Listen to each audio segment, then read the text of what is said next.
Hello दोस्तों, आप सभी का स्वागत है हमारे चैनल में। हम लोग डेली बेसिस पे सीटेट की तैयारी कर रहे हैं और सीटेट के लिए हम ईवीएस आपकी रेगुलर क्लास दे रहे हैं। तो उसी क्लास पे आज हम लोग एक नया टॉपिक स्टार्ट करेंगे। साथ ही आप लोग अगर हमारे चैनल पे फर्स्ट टाइम विजिट कर रहे हैं तो चैनल को सब्सक्राइब कर लें और अपने फ्रेंड्स को शेयर करें। चलिए स्टार्ट करते हैं। तो आज हम लोग चैप्टर पढ़ेंगे चट्टान। ठीक है, आज हम लोग चट्टान पढ़ेंगे, जो नया टॉपिक है हमारा। ठीक है, शैल पढ़ेंगे हम लोग। चट्टानों के बारे में पढ़ना है। तो देखिए, चट्टान की अगर हम बात करें कि चट्टान क्या होता है, तो सबसे पहले अगर हम बात बताएं आपको, तो देखिए चट्टानें जो होती हैं वो पत्थर के समान होती हैं। ठीक है, पत्थर के समान चट्टानें होती हैं और ये ठीक पत्थर की तरह कठोर होते हैं। कुछ चट्टानें मुलायम भी होती हैं, वो चट्टानों के प्रकार में होता है। तो हम ये कह सकते हैं पत्थरों के समान कठोर पदार्थ को क्या कहते हैं? चट्टान कहते हैं। ठीक है, अगर हम वहीं चट्टान की बात करें तो चट्टान को अगर हम बात करें तो जो अपना भूपटल है वो चट्टानों से मिलकर के बना है। ठीक है, और अगर बात करें हम तो चट्टानों में ढेर सारे खनिज पदार्थ पाए जाते हैं। 200 से अधिक खनिज पदार्थ चट्टानों में पाए जाते हैं, लेकिन इसमें से 24 ऐसे मुख्य खनिज हैं जो चट्टानों में विशेषकर चट्टानों से मिलकर के हमारी परत को बनाते हैं। बात को समझ में आ गया? 24 मुख्य खनिज पाए जाते हैं। ठीक है, और इन अगर खनिजों में बात करें तो जैसे सिलिकेट ऑक्साइड, ठीक है, सिलिकेट ऑक्साइड वगैरह हो जाते हैं, जिससे बॉक्साइट हो जाता है और बेसाल्ट हो जाता है। ठीक है, ग्रेफाइट हो जाता है। ये सारे आपके मुख्य खनिजों में से आ जाते हैं। ठीक है, बात समझ में आ गया? सिलिकेट ऑक्साइड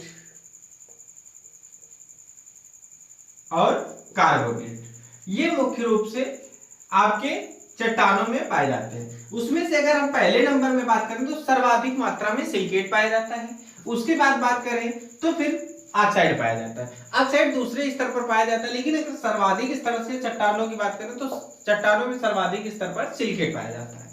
ठीक है, तो अब हम लोग चट्टानों के प्रकार के बारे में थोड़ा सा पढ़ लेते हैं। चट्टानों के प्रकार में थोड़ा सा पढ़ लें तो देखिए, जो चट्टान होती है 3 प्रकार की होती है। कितने प्रकार की होती है? 3 प्रकार की होती है। 3 प्रकार की चट्टानें होती हैं, 3 प्रकार की। जो पहला होता है वो आग्नेय चट्टान होती है। कौन सी होती है? आग्नेय चट्टान। इसको हम लोग प्राथमिक चट्टान भी बोलते हैं। क्यों बोलते हैं ये अभी हम आपको बताएंगे। प्राथमिक चट्टान। ठीक है, अगला जो दूसरा होता है इसे अवसादी चट्टान बोलते हैं हम लोग। अवसादी चट्टान, या इसी को हम लोग परतदार चट्टान भी बोलते हैं। परतदार चट्टान। ठीक, जो तीसरी होती है इसको हम लोग रूपांतरित चट्टान बोलते हैं। रूपांतरित चट्टान, इसका दूसरा नाम भी एक है जिसको हम लोग कायांतरित चट्टान बोलते हैं। कायांतरित चट्टान। बात समझ में आ गई आप लोगों को? आग्नेय चट्टान, अवसादी चट्टान और रूपांतरित या कायांतरित चट्टान। ठीक है, ये 3 प्रकार की चट्टानें होती हैं जो अपने भूपटल पर पाई जाती हैं। अब हम लोग डिस्कस करते हैं सबसे पहले आग्नेय चट्टान के बारे में। देखिए, जब पृथ्वी से लावा निकलता है, ज्वालामुखी का उद्गार होता है, लावा निकलता है, मैग्मा जब निकलता है तो वो पृथ्वी की ऊपरी सतह पर आता है। ठीक है, ऊपरी सतह पर जब मैग्मा आता है तो क्या होता है धरातल पर आ जाता है। जैसे कि ये मान के चलिए इस तरीके से, ये क्या है, धरातल है, ये हमारी पूरी धरातल है, ठीक है, ये पूरी धरातल है। ये अब ये जो छिद्र बना हुआ है, इससे क्या होता है, लावा निकलता है। ये पूरा आपका धरातल था। अब यहां से लावा आया इस तरीके से, और ये लावा इधर फैलना शुरू हो गया। तो ये जो धरातल है हमारे ऊपर, उसमें क्या होता है, लावा धीरे धीरे फैलना शुरू हो जाता है। जब ये लावा फैलना शुरू होता है तो फिर यहाँ पे चट्टानों का निर्माण होता है, ठीक है। सर्वप्रथम मैग्मा निकलने के बाद जो चट्टानें बनती हैं उन्हें आग्नेय चट्टान कहते हैं। इसी कारण से इन्हें प्राथमिक चट्टान का नाम भी दिया गया है। अगर आगे हम बात बताएं तो जब मैग्मा निकलता है, मैग्मा जब निकलता है, ठीक है, तो मैग्मा तीव्र गति से निकल सकता है या फिर मंद गति से निकल सकता है। दो तरीके से निकल सकता है। अगर मैग्मा तीव्र गति से निकलकर धरातल के ऊपर आता है, धरातल के ऊपर आता है और तीव्र गति से आता है, और तीव्र गति से ही ठंडा हो जाता है, तो जो उसमें रवे पड़ जाते हैं, रवे जो पड़ते हैं वो छोटे छोटे होते हैं। कैसे होते हैं, छोटे छोटे होते हैं।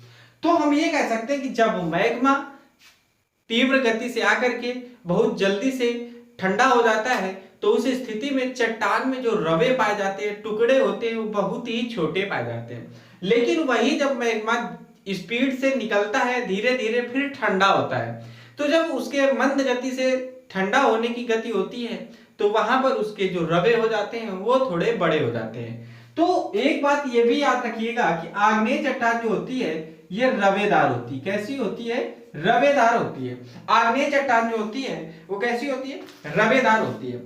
अगर हम वही इसके कुछ उदाहरण की बात करें तो जैसे बेसाल्ट, ठीक है, ये जो बेसाल्ट है आपका, ये छोटे रवेदार का है। किसका है, छोटे रवेदार। ये जो आपकी चट्टान है बेसाल्ट, इसमें छोटे छोटे रवे पाए जाते हैं। लेकिन अगर वहीं हम ग्रेनाइट की बात करें, ग्रेनाइट की बात करें तो इसमें बड़े रवे पाए जाते हैं, बड़े रवे पाए जाते हैं। बात समझ में आ गई, ग्रेनाइट में बड़े रवे पाए जाते हैं। कोई दिक्कत आपको, यहां तक आपको सारी चीजें क्लियर हो गई होंगी, ठीक है। दूसरी चीजें हम ये बताएं, भाई मैग्मा निकला, निकलने के बाद ये सीधा ऐसे धरातल में चिपकता जाता है। तो चिपकने के कारण इन चट्टानों में जो स्पेस होता है, या फिर दो चट्टानों के बीच के स्थान की बात करें, जगह की बात करें, स्पेस की बात करें, या फिर हम ये कह लें कि जो इनकी दरार होती है, दरार होती तो है लेकिन ये दरार इतनी होती है कि इसमें पानी भी नहीं जा सकता है, पानी भी नहीं जा सकता है। बात समझ में आ गई, पानी भी नहीं जा सकता है। बात समझ में आ गई ना। चलिए आगे हम लोग डिस्कस करते हैं परतदार चट्टान या औषधि चट्टान पे डिस्कस करते हैं। थोड़े से आगे लिख लीजिए, इसमें थोड़ा सा हम और उदाहरण कुछ लिखवा देते हैं कुछ चट्टानों के। तो जैसे हमने कहा ग्रेनाइट, बेसाल्ट, रायोलाइट, बेसाल्ट,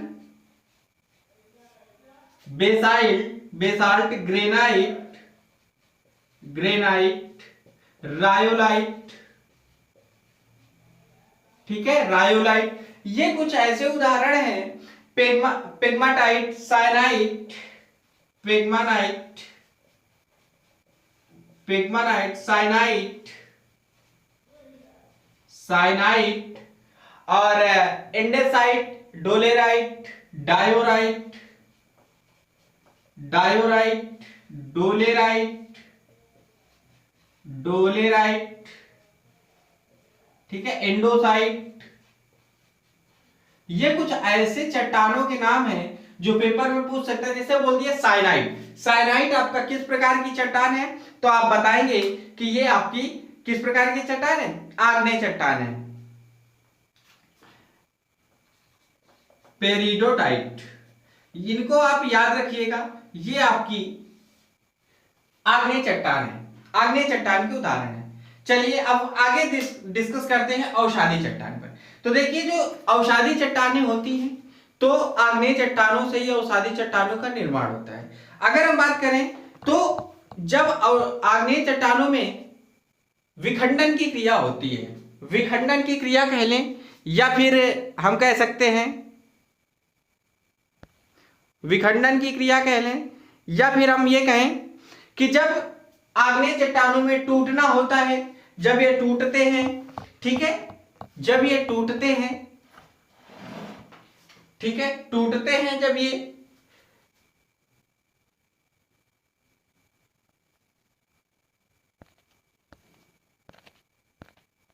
थोड़ी सी लाइट दिक्कत कर रही है, ठीक है।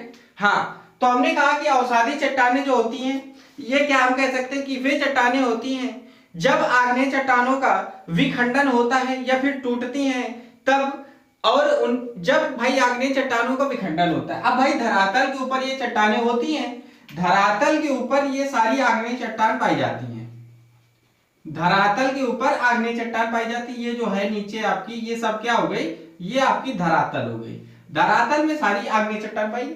अब ये आग्नेय चट्टान जो है बड़ी सी ये टूट गई। भाई आग्नेय चट्टान जब टूट आग्नेय चट्टान है तो इस आग्नेय चट्टान में पेड़ होते हैं, पौधे होते हैं, जीव होते हैं, जंतु होते हैं, पशु होते हैं, पक्षी होते हैं, ये सारी चीजें आग्नेय चट्टान में पाई जाती हैं। तो हम ये कह सकते हैं अवसादी चट्टानें वे होती हैं जो आग्नेय चट्टानों के विखंडन के फलस्वरूप जीव जंतुओं तथा पेड़ पौधों के दब जाने से या उनके अवसाद या अवशेष के कारण उत्पन्न।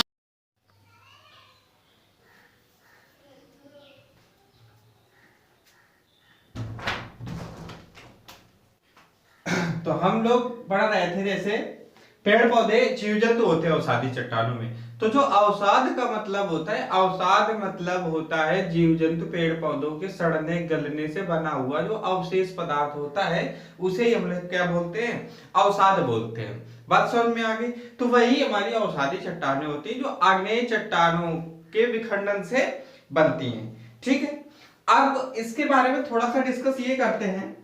अगर हम बात करें तो पूरे धरातल में ये 75% पाई जाती है, ठीक है। पूरे धरातल में अगर अवसादी चट्टानों की बात करें तो 75% है। लेकिन अगर वहीं हम भूपर्पटी के निर्माण की बात करें कि निर्माण में इनका योगदान कितना है, निर्माण योगदान कितना है, तो भूपर्पटी के निर्माण में केवल और केवल अवसादी चट्टानों का 95% ही योगदान है, 5% ही योगदान है। बात समझ में आ गई। कहने का मतलब यह है कि जब भूपर्पटी का निर्माण हो रहा होता है तो अवसादी चट्टानें केवल 5% भाग ही पाई जाती है। बकाया की जो 95% होती हैं, तो इस 95% में आपकी जो आग्नेय चट्टानें हैं, आग्नेय और कायांतरित, ये दोनों चट्टानें मेन रूप से पाई जाती हैं। आग्नेय और कायांतरित ये दोनों चट्टानें पाई जाती हैं। शायद नीचे दिख नहीं रहा होगा आप लोगों को, ठीक है। चलिए, हमने कहा कि जो 95% होती हैं, ये जो 95% होती हैं, तो इसमें दो प्रकार की पाई जाती हैं, आग्नेय चट्टानें और रूपांतरित या कायांतरित, ठीक है। ये दो प्रकार की चट्टानें शेष 95% भाग पर पाई जाती हैं। इतना आप लोग नोट करते रहिए, स्क्रीनशॉट लेते जाइए जल्दी से। अगर वहीं इनकी स्थिति की बात करें तो इनकी स्थिति, अगर अवसादी चट्टानों की स्थिति की बात करें तो ये मुलायम भी हो सकती हैं और कठोर भी हो सकती है। दोनों प्रकार की चट्टानें हो सकती हैं। अगर कठोर चट्टान की बात करें अवसादी चट्टानों में से, तो नाम ज्यादातर आता है बलुआ पत्थर। कौन सा पत्थर? बलुआ पत्थर। बलुआ पत्थर जो इंक्लूड किया जाता है अवसादी चट्टानों में, तो वो होता है क्या? कठोर होता है। अगर वहीं मुलायम की बात करें तो मुलायम में हमारा पंख आ जाता है। पंख की तरह मुलायम हो सकता है, चिकनी मिट्टी की तरह मुलायम हो सकता है। तो इस तरीके से ये सारी चीजें अवसादी चट्टानों में इंक्लूड हो जाती हैं। बात समझ में आ गई होगी आप लोगों को, यहां तक कोई दिक्कत नहीं होना चाहिए, ठीक है। और दूसरी चीजें अगर हम बात करें तो अवसादी चट्टानें जो होती हैं इनमें रवा नहीं पाया जाता है। रवा का मतलब आप लोग समझ रहे हैं ना, रवा नहीं पाया जाता है इनमें। दूसरी चीजें कि इस पे परत नहीं पाई जाती है, परतें बिल्कुल भी नहीं पाई जाती हैं, ठीक है। चलिए आगे जो हमारा है रूपांतरित चट्टान, इसके बारे में थोड़ा सा पढ़ लेते हैं। क्योंकि जगह नहीं बची है, इस वजह से हमें रफ करना पड़ेगा। ठीक है, देखिए अब बात करते हैं रूपांतरित चट्टानें। तो देखिए रूपांतरित सीधा सीधा लिखा है रूप में अंतरित, मतलब कि जब रूप में परिवर्तन हो जाता है, आग्नेय चट्टानों या फिर अवसादी चट्टानों के जब रूप में परिवर्तन होता है, तो परिवर्तन होने के पश्चात रूपांतरित या कायांतरित चट्टानों का निर्माण होता है। ठीक है, तो ये अक्सर जब ये परिवर्तन होता है, जब ये परिवर्तन हो रहा होता है, तो उस समय जो हमारा ताप, दाब और रासायनिक अभिक्रियाओं के फलस्वरूप होता है। ठीक है, रासायनिक अभिक्रियाओं के फलस्वरूप ही क्या होता है, ये इन चट्टानों का निर्माण होता है। अब कहीं ना कहीं अगर यही टेम्परेचर और प्रेशर की बात करें तो ये बहुत हाई होता है, तो इस वजह से रूपांतरित और कायांतरित चट्टानों का निर्माण हो जाता है। ठीक है, ये रहा हमारा चट्टान। इतना हम लोगों ने चट्टान के बारे में पढ़ लिया। अब इसके आगे हम लोग थोड़ा सा पढ़ लेते हैं भूकंप के बारे में। भूकंप के बारे में थोड़ा सा पढ़ लेते हैं, एक साथ दो टॉपिक कंप्लीट कर लेंगे, भूकंप और चट्टानें। तो अब हम लोग भूकंप पढ़ेंगे। देखिए भूकंप, तो अगर हम भूकंप की बात करें तो भूकंप क्या होता है, यह एक कंपन है, यह एक प्रकार का क्या है, कंपन है। और ये कंपन जो उत्पन्न होता है किसी आंतरिक या बाह्य कारक के कारण होता है, आंतरिक या बाह्य कारक के कारण होता है। तो हम ये कह सकते हैं कि जब पृथ्वी की चट्टानों में आंतरिक या बाह्य कारक के कारण कंपन पैदा होता है, तो कंपन पैदा होने की स्थिति को क्या कहते हैं, भूकंप कहते हैं। बात समझ में आ गई। तो अगर हम भूकंप की बात करें तो भूकंप मुख्यतः हम लोग तीन प्रकार से पढ़ते हैं। कहने का मतलब यह है कि भूकंप तीन प्रकार से हो सकते हैं, सामान्य भूकंप हो सकता है, मध्यम भूकंप हो सकता है, या फिर गहराई भूकंप हो सकता है। ये जो हम लोग वर्गीकरण करते हैं, इस वर्गीकरण का जो है वो हम भूकंप की उत्पत्ति के आधार पर करते हैं कि भूकंप कितनी गहराई से उत्पन्न हुआ है। तो हमने कहा कि भूकंप की गहराई के आधार पर या भूकंप की उत्पत्ति के आधार पर, भूकंप की उत्पत्ति के आधार पर वर्गीकरण, उत्पत्ति के आधार पर वर्गीकरण। ठीक है, तो हमने कहा कि ये तीन प्रकार से हम लोग पढ़ेंगे। पहला जो होता है वो होता है सामान्य भूकंप, सामान्य भूकंप होता है। और जो दूसरा होता है वो मध्यम भूकंप होता है, मध्यम भूकंप होता है। और जो तीसरा होता है वो होता है गहराई भूकंप, गहराई भूकंप। ठीक है, अब देखिए तीन प्रकार के भूकंप तो होते हैं। अब ये बात हम कैसे जानेंगे कि ये सामान्य भूकंप है, ये मध्यम भूकंप है, या फिर ये वाला गहराई भूकंप है।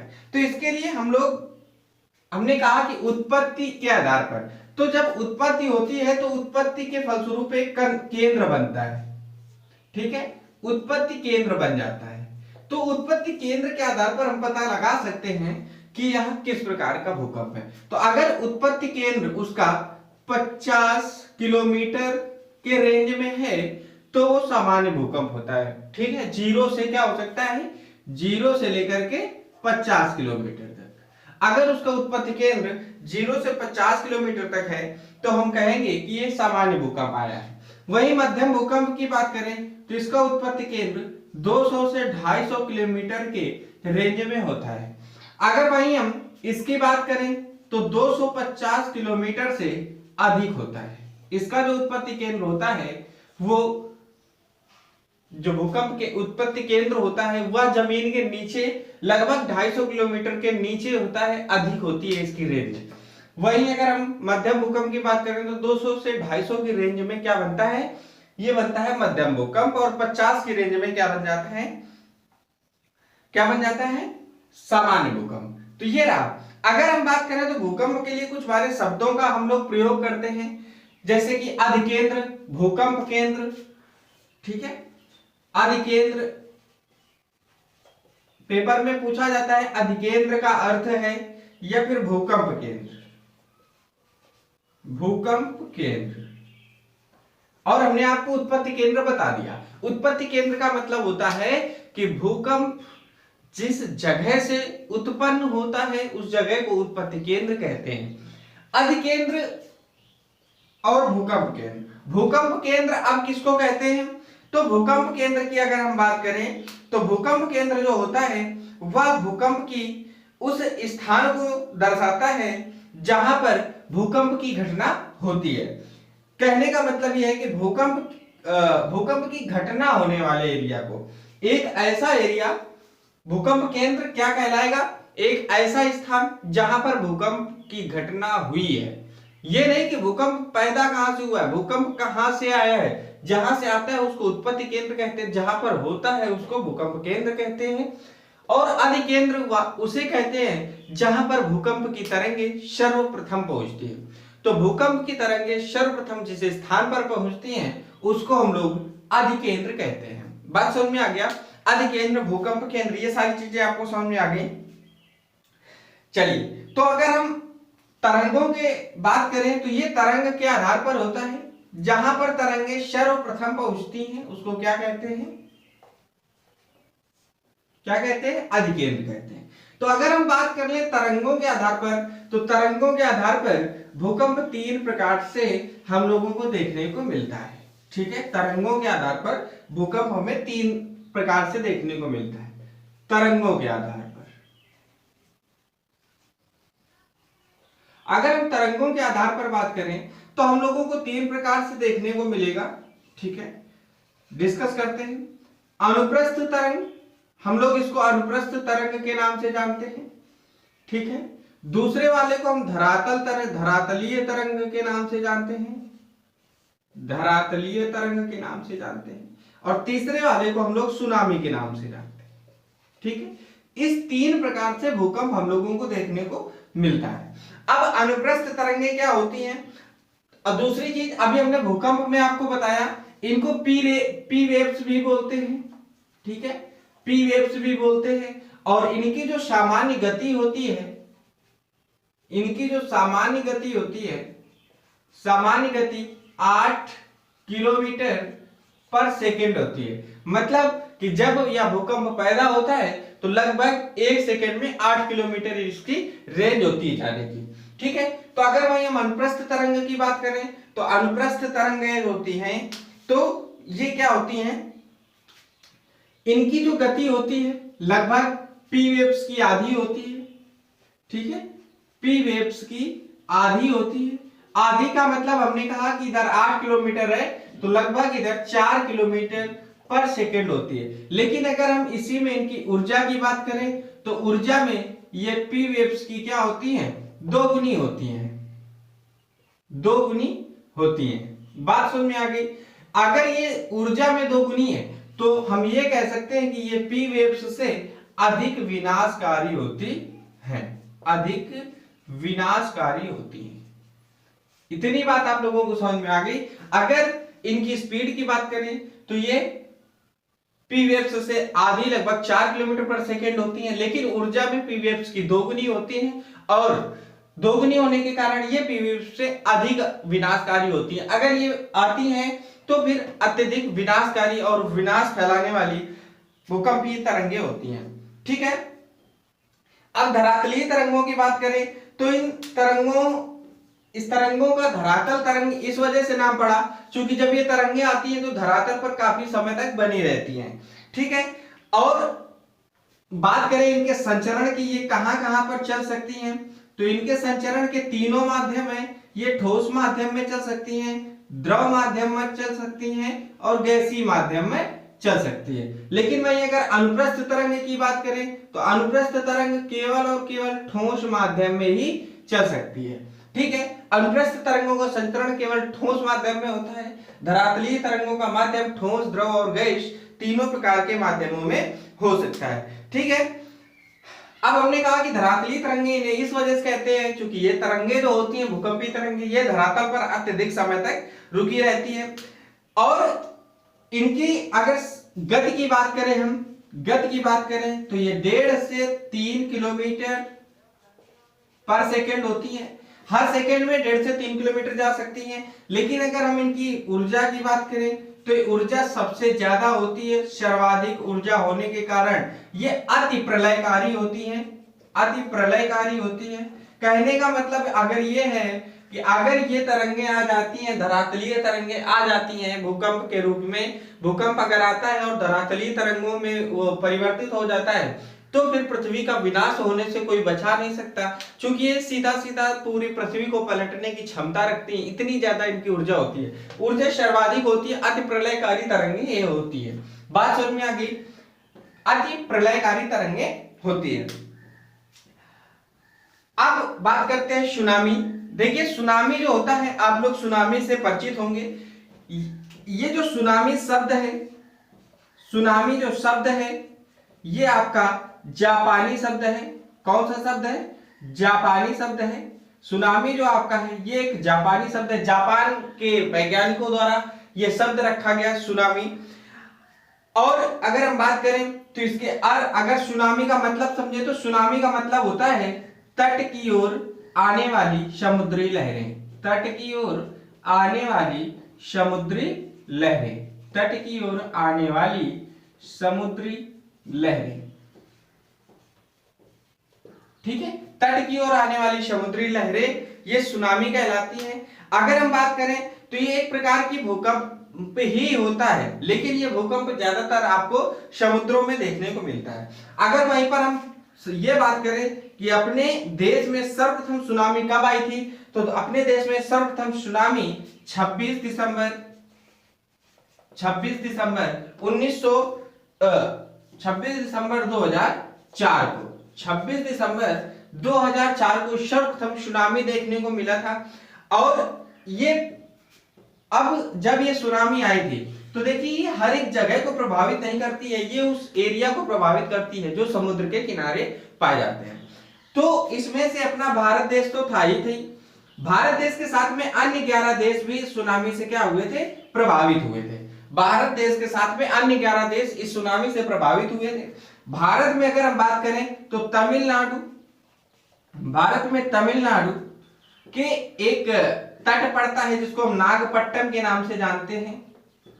नागपट्टनम नामक जो जगह थी, सबसे ज्यादा विनाश इसी जगह पर हुआ था। जब सुनामी 26 दिसंबर 2004 को आई थी तो भारत के साथ अन्य 11 देश भी इससे प्रभावित हुए थे।